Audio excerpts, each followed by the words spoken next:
صبر کرنا اگر اتنا آسان ہوتا تو اللہ تعالیٰ نے اس پر اتنا ثواب نہ رکھا ہوتا۔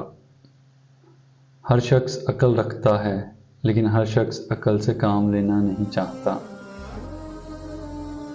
منزلیں ہمیشہ ان لوگوں کو ہی ملتی ہیں جو منزلوں کی تلاش میں رہتے ہیں۔ جب بھی کوئی اداسی اور پریشانی ہو تو اللہ تعالیٰ سے دعا کیا کرو۔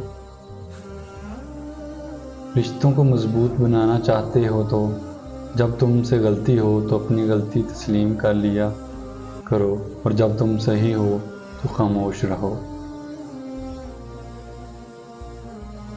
ہر گناہ کی توبہ ہو جاتی ہے مگر بد اخلاقی کی توبہ نہیں ہوتی۔ معافی جس قدر شریف انسان کی اصلاح کرتی ہے اتنا ہی کمینے انسان کو بگاڑتی ہے۔ گناہ میں لذت ضرور ہے مگر سکون نہیں۔ گناہ کا موقع نہ ملنا بھی اللہ تعالیٰ کی نعمتوں میں سے ایک ہے۔ اپنی روح کو اللہ کا ذکر سنایا کرو، تمہارا وجود دن بدن نکھرتا چلا جائے گا۔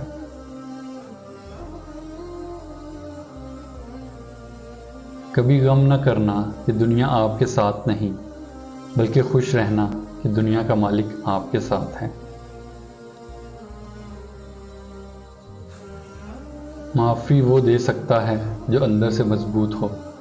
کھوکھلے انسان اندر ہی اندر بدلے کی آگ میں جلتے رہتے ہیں۔ دلوں میں فرق آ جائیں تو یاد رکھنا دلیلیں، منتیں اور فلسفے سب بیکار ہو جاتے ہیں۔ بعض لوگوں سے کوئی تعلق نہیں ہوتا لیکن پھر بھی وہ اچھے لگتے ہیں، اور یہ اچھا لگنا عشق اور محبت والا نہیں بلکہ عزت اور احترام والا ہوتا ہے۔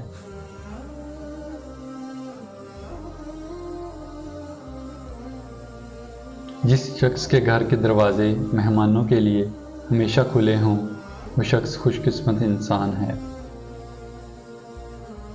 جو کہانی اللہ کے سپرد کر دی جائے اس کہانی کا اختتام کبھی اداس نہیں ہوتا۔ اپنا رخ روشنی کی طرف موڑ دیں، سارے سائے پیچھے رہ جائیں گے۔ علم رکھنے والوں سے لڑنا آسان ہوتا ہے لیکن یقین رکھنے والوں سے لڑنا ناممکن۔ بند آنکھوں سے نظر آنے والے لوگ وہ ہوتے ہیں جو دل کے اس کونے میں بستے ہیں جہاں سے محبت جنم لیتی ہے۔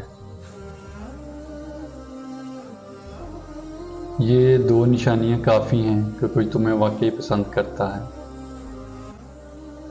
جب وہ آپ کو سب سے زیادہ اہمیت دے، یہاں تک کہ اپنے رشتوں میں بھی آپ سب سے اوپر ہوں۔ وہ جب بھی جہاں بھی آپ کو دیکھے تو اس کے چہرے پر مسکراہٹ آ جائے اور اس کی خوشی ہو۔